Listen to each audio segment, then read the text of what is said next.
Happy Asian American Pacific Islander Heritage Month.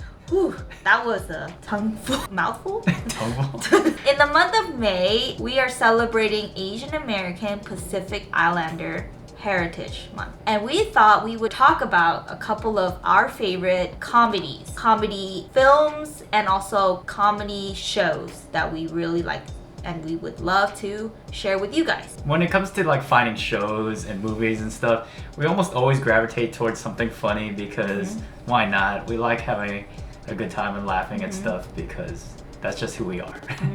We wanted to give you guys some laughs, and we decided to act some of these out just for fun. So we figured all of us are, always running out of things to watch, so maybe you guys can check some of these out. So let's get right into the first one.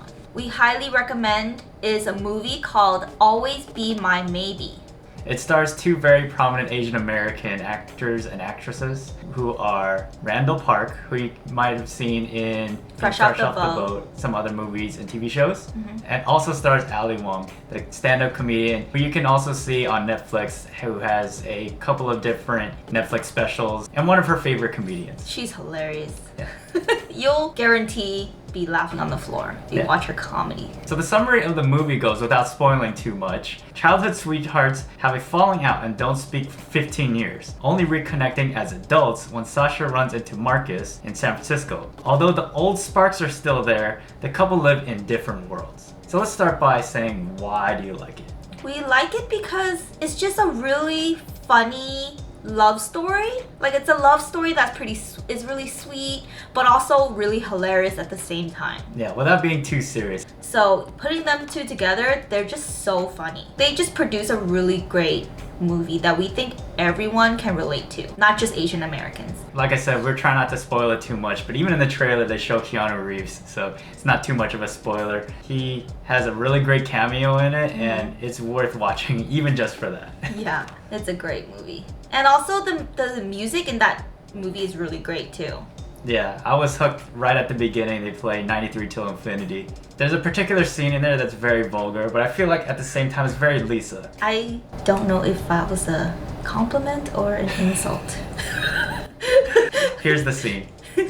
Are you kidding me? You're a piece of shit! I hope you get malaria and shit yourself to death, you shitty piece of shit!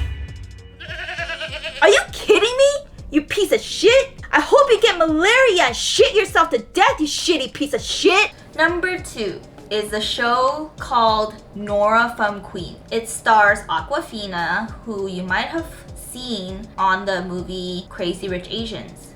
It's a fairly new show, and we're really excited to see the second season because we liked the first season so much. So without spoiling it too much, the summary goes, with the help from her dad and grandmother, Nora Lum navigates young adulthood in Flushing, New York with her cousin. So it has a pretty hilarious summary, and it lives up to it. And there's a lot of really great episodes in it. I mean, it's really funny. It's not really 100% like geared towards Asian American. We think that everyone will enjoy this show. If you're a millennial, I guess you'll enjoy this show, definitely. There's an episode later on in the season, episode 8, which is called Grandma and Chill. We won't spoil it at all, but we definitely recommend that if you only watch one episode, you watch that one. That is my favorite episode. I tell everybody about that episode.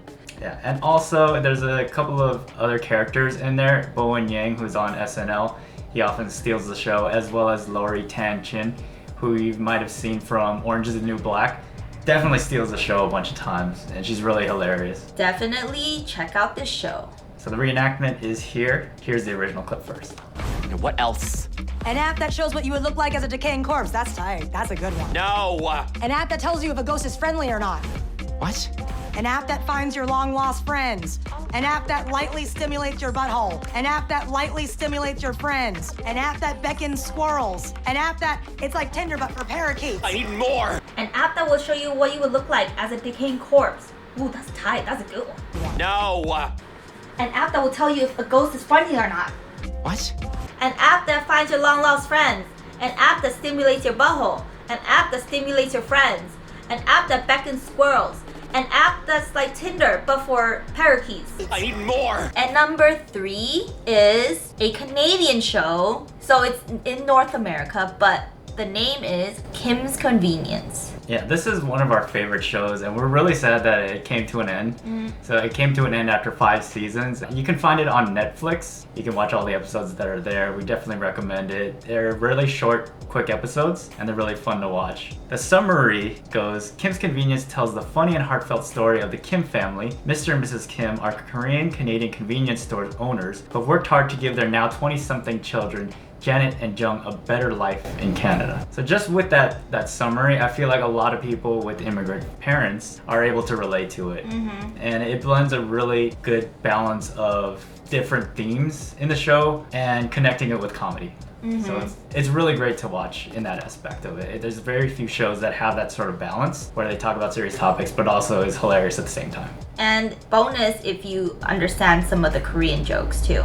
It's freaking hilarious. Yeah, it's funny because like even though I already knew it, I've lived my entire life knowing that my mom always says "Okay, see you" every time we leave, or every time before she hangs up the phone.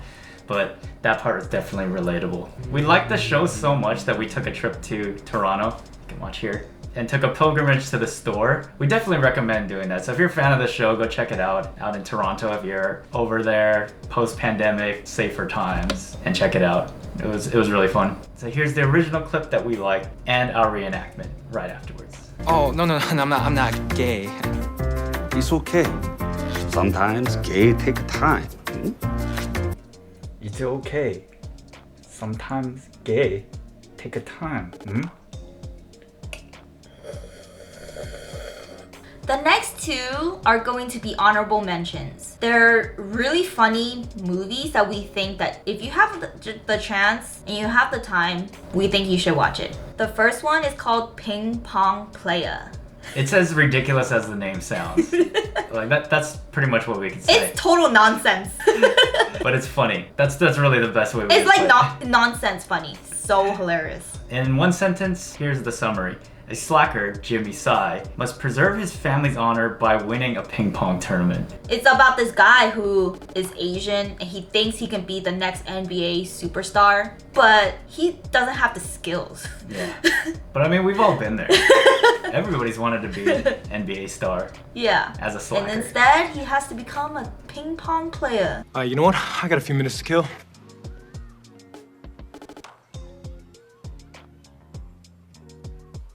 Booyah.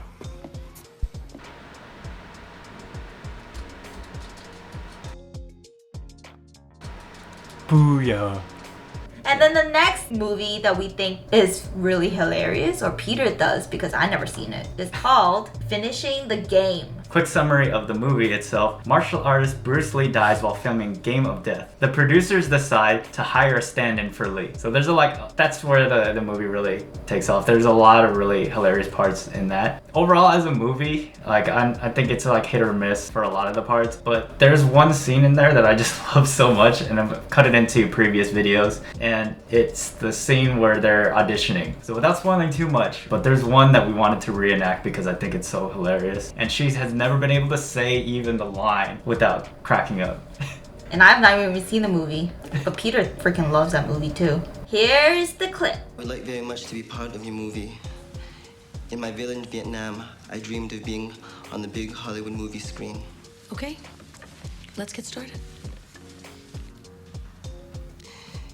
You offend me. You offend my family. That was nice. You offend me. You offend my family. That was nice. That's it. Those are our 5 mentions, the top 3 plus 2 honorable mentions of hilarious Asian American starred TV shows and movies that we recommend. We hope you guys enjoyed it and had a great laugh because you know we did. Yeah. We hope you guys watch our next video. Please hit that subscribe button. Let us know which other comedy movies that you think we should watch. Give us recommendations. Yeah. We always need stuff to watch because we always end up watching the same stuff. Yeah. Okay, we'll see you guys next time. Bye bye. You offend me. You offend me.